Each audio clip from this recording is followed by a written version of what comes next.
Sevdan ateşten gömlekmiş. Seni sevince anladım, hasret kefenler giymekmiş.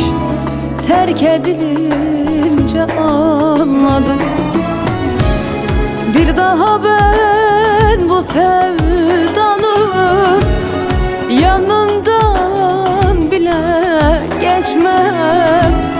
Bir vefasız zalim için asla gözyaşımı dökmem. Değmezmiş dıla dıla adını bile anmaya. Değmezmiş dıla dıla kör kütük sarhoş olmaya. Değmezmiş dıla dıla dıla adını bile anmaya.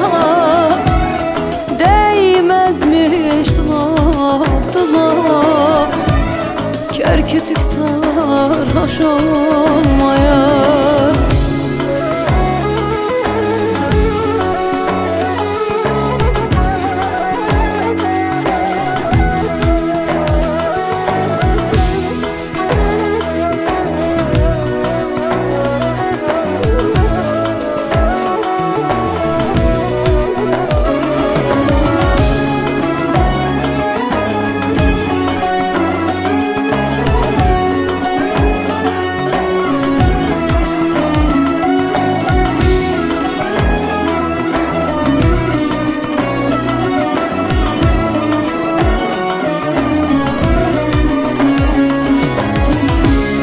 Bir rüyaymış, bir masalmış.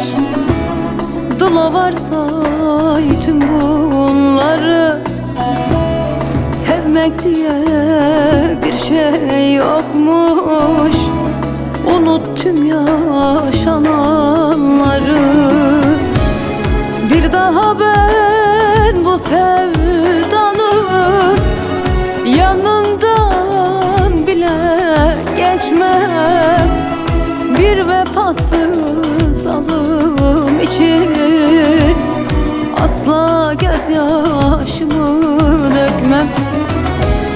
Değmezmiş dıla dıla adını bile anmaya.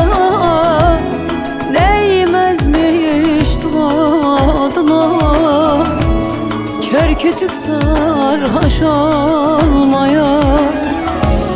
Değmezmiş dıla dıla dıla adını bile anmaya. Değmezmiş dıla dıla kör kütük sarhoş olmaya.